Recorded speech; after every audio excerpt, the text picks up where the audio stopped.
All right. Yes. Here we go. Wine. Is it open? Not yet, no. Ah, okay. I'm going to crack it on camera. Yes. Cool. All right, here we go. Hello Welcome. to Is It Called Wine Time with Pete and Felix once again. Seems to still be called wine time. Or is it called? It is called Is It Called Wine Time? Anything better, please. Yeah. We need help. Yeah. In the meantime, let's have a look at this fantastic new wine that we've just got in recently, probably about a couple of weeks ago. Yeah, I've had it for a little bit. Bit of a favourite of mine. Yeah, we got a lot of. We often get requests for big, buttery, old school Chardonnay, and we found this one, and it ticks all those boxes. So let's get into it. It is from the Warner Vineyard. So fans of Gioconda may know this vineyard. For many years, they supplied the fruit to Gioconda. Yeah. Down in Beechworth, of course. So it's a pretty classic Chardonnay vineyard. In the last few years, they've kind of taken their vineyard back. They don't sell the fruit to Gioconda anymore. They bottle it under their own label. The Rest is what they've called it, in homage to an old pub, I think, that used to sit on the vineyard. Yeah, we were reading something along those lines. There's a story there. There seems to be... There's still, I guess, a bit of a connection between Gioconda because they do a Warner Vineyard Shiraz. But Yeah. that might be the only association that there is at this point. That's maybe a little foggy, but Chardonnay's the focus. Exactly, Chardonnay's the focus, and the wines now are made by Jamsheed's Gary Mills. So exceptional winemaking, exceptional vineyard. Yeah, we're pretty excited about this one. So let's dive in. The nose is insane. Oh, I mean, it is like it's that when we get requests for the big classic buttery oaky Chardonnay, it's there's something iconic about it. They're those kind of wines that you smell them and immediately you know exactly what this is going to be. They're delicious. The style of it seems to be gaining more popularity back in the shop. I Yeah. feel like it's kind of lost the bad rep that style's had. Maybe these wines are getting made better. Maybe. Yeah, I think fruit Chardonnay grown. copped a bit of a kind of bad rap for a long time, particularly through the kind of 80s and 90s when there was a real glut of wine in Australia. There was a lot of cheap stuff being made, really low quality fruit, and most of it was Chardonnay. And so for a lot of people, they're like, it gives rise to that the ABCs, the anything but Chardonnay drinkers out there, and it's a real shame because Chardonnay is, I think, one of the most versatile grapes in the world. You can have your rich, oaky, buttery styles, and then you can go right through to Chablis and everything in between. So I think to say, I don't drink Chardonnay is a little bit reductive. But anyway, here we are. Led to the kind of thing that, like, the rise of Marlborough Sauv Blanc. Oh.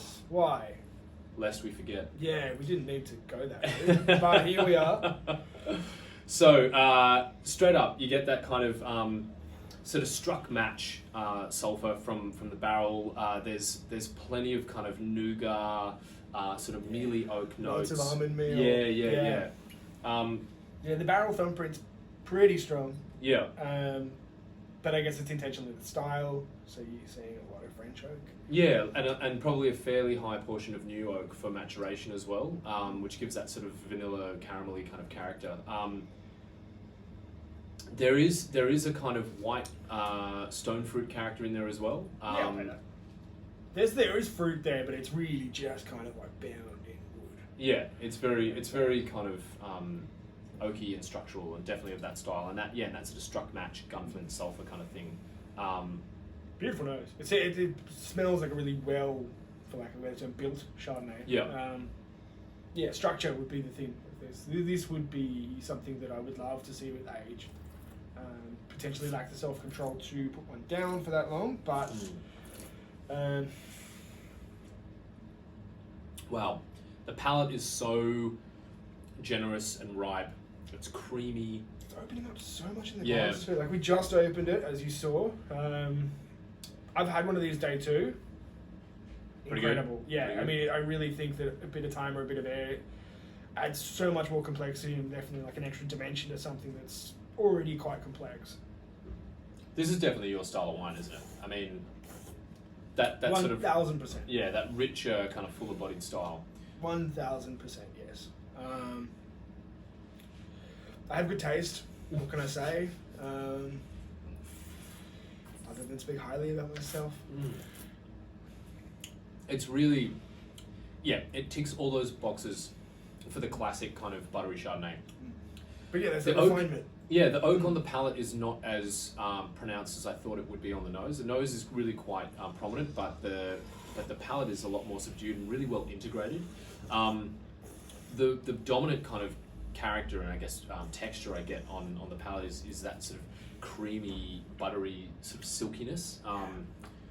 It's absolutely delicious. There's kind of fleshy ripe peach in there. There's a little bit of citrus acidity to balance. The acidity is really. I can't believe I'm saying this. It's I could almost handle more. That's but rare for you. No, but it's definitely tying it together. More acidity? That doesn't sound like you, Pete. Yeah, no. Maybe I'm growing. I'm evolving. You get to watch it. Pete's learning to drink wine. Training wheels are off. Get ready. But yeah, look, I think that is absolutely banging in terms of that kind of old school style. It's really well put together. It's textural. It's unctuous. It's got plenty of generosity there as well. And I think if you're a fan of that style of Chardonnay, this will absolutely tickle you. So, and it also doesn't require a second mortgage. Yeah, absolutely. We should mention that. Yeah, it's about $45. Really good value. For a wine of this quality, cheaper than it doesn't. Yeah, of course. Keep coming off one of the most famous vineyards in Beechworth with a winemaker like Gary Mills behind it. I mean, you'd expect to pay kind of close to $100 for this. It's less than half that. So, yeah this is definitely something that if you're into that sort of bigger, richer style Chardonnay, come in and get some of this because it is absolutely stunning. Yeah, very, very enjoyable. Very enjoyable. And still tasting it. Good length. Yeah. That meal thing really carries on. Like, there's lots of that kind of almond meal. Yeah, love it. So there you go. Warner Vineyard, the rest Chardonnay. We'll see you next time on Is It Called Wine Time? See ya.